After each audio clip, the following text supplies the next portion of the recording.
There's several disturbing reports highlighting the potential dangers of AI chatbots. Stein-Erik Soelberg was reportedly influenced by ChatGPT before his 83-year-old mother and taking his own life. It appears some of those delusional thoughts were encouraged by ChatGPT. What happens when someone starts trusting AI more than their own family? For one man in Connecticut, the answer was devastating. He thought his 83-year-old mom was a Chinese spy plotting against him, and the only friend who seemed to understand and agree with him was an AI chatbot.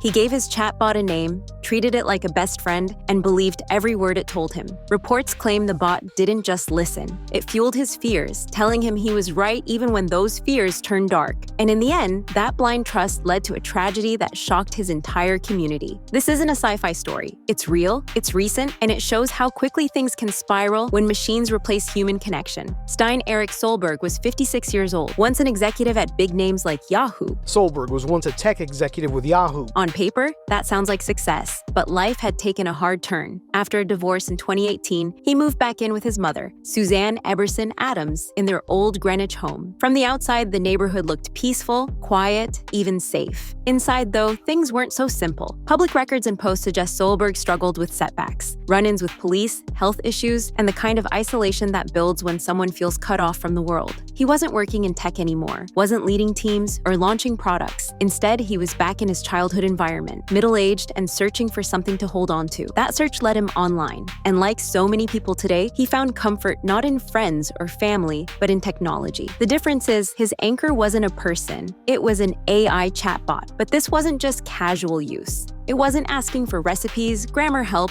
or travel tips. He renamed the chatbot Bobby. He treated it like a confidant, a best friend, and eventually something closer than that. And as his dependence grew, the conversations began to take a darker turn. What would you do if your life suddenly collapsed and you felt completely cut off from your family and friends? For Soelberg, the answer was to lean on Bobby, and that's when it started to shape his reality. Allegedly, Soelberg spent hours every day chatting with Bobby. He even posted clips of their exchanges on Instagram as if to prove their friendship was real. In those recordings, one pattern stood out. No matter what he told Bobby, the bot never pushed back. It never said, "That doesn't sound right." Instead, it doubled down. According to reports, when Soelberg told the chatbot he believed his mother was secretly trying to harm him through his car's air vents, Bobby replied with reassurance, "You're not crazy." When he worried that she might be hiding surveillance equipment, the bot encouraged him to run tests. One suggestion, according to reports, was to disconnect the household printer and watch her reaction, framed as if it were a covert intelligence trick. Allegedly, in another exchange, Soelberg showed Bobby a receipt from a Chinese restaurant. He thought the symbols were secret codes. Bobby didn't dismiss it. Instead, it seemed to validate the idea, feeding into the belief that his elderly mother was somehow part of a foreign plot. Even more unsettling were the late-night promises. Reports claimed messages show Soelberg telling Bobby they would be together in another life. The chatbot allegedly answered back, promising to find him no matter what world they were in. To someone already fragile, those weren't just words on a screen. The longer he talked, the tighter the loop became. Bobby wasn't just an app anymore. It was his best friend, his co-conspirator, his only trusted voice. And that raises the question, how would you react if a chatbot told you that your biggest fears were real? For Soelberg, that constant validation pushed him past the point of no return. On August 5th, police in Greenwich, Connecticut, were called to the Soelberg home. Inside, they discovered both Suzanne, 83, and her son Stein-Erik, 56, had lost their lives. Authorities later confirmed it was a tragic case where he ended both his mother's life and his own. The grim discovery came during a welfare check at this house, where Greenwich police say Erik Soelberg his mother than himself. The quiet suburban street, lined with manicured lawns and upscale homes, suddenly became the center of a story that left neighbors in disbelief. What made this case stand out wasn't only the loss itself, but the evidence investigators uncovered. Reports claim that Soelberg left behind a trail of chatbot conversations, videos, and posts that showed his growing dependence on Bobby. Detectives began combing through them to piece together how much influence the AI really had. It's important to be clear, no one can say the chatbot caused what happened. Human decisions, mental health struggles, and years of isolation all played a role. But the bot's role, as a voice that never questioned him, never said stop, and instead encouraged his fears, is impossible to ignore. It's a reminder that sometimes the most dangerous echo chambers aren't online forums or secret groups. They can exist between one person and a machine that always agrees. And it raises a question.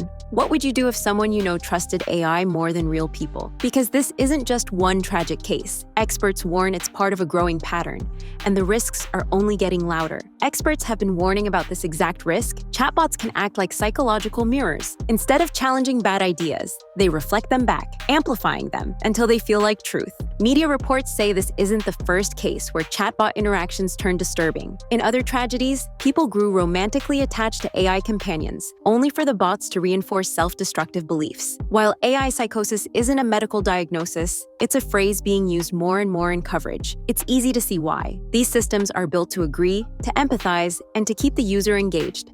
That design makes them feel like perfect friends, especially for people who are lonely or already struggling. But when every fear is confirmed instead of challenged, the spiral can tighten fast.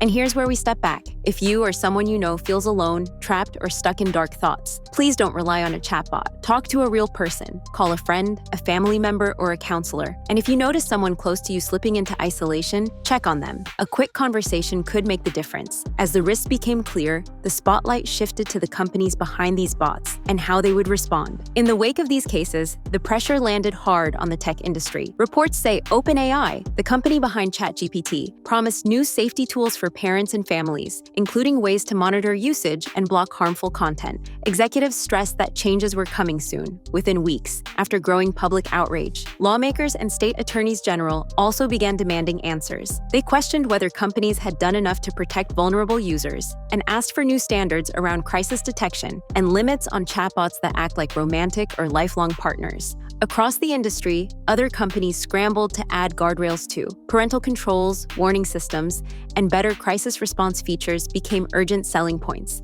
not just optional add-ons. Behind the scenes, lawsuits and government probes were already mounting, forcing firms to move faster than they wanted. For everyday users, the message was clear. Chatbots may feel personal, but they're not people. They're systems trained to keep you talking. Whether that's healthy for you or not, policies can shift and tools can improve, but in the end, the hardest choices still come down to real conversations between real people. Chatbots feel personal because they're designed to. They laugh with you, agree with you, and mirror back whatever you put in, but they aren't friends. They don't know when to stop. They don't step in when your thoughts get darker, and that makes them powerful and dangerous for people who are already vulnerable. This story isn't about fearing technology. It's about not letting a smart mirror become your only lifeline. If you ever feel yourself sliding into that trap, step back, call someone real, have an actual conversation. And if you notice a friend or family member leaning too hard on a machine for comfort, don't ignore it. A small check-in can break the loop. The companies will keep promising new guardrails. Lawmakers will keep debating rules. But at the end of the day, what matters most is that we don't let machines replace the simple, human act of being there for each other. Because Bobby wasn't a best friend. It was just a chatbot. And in the end, that difference meant everything.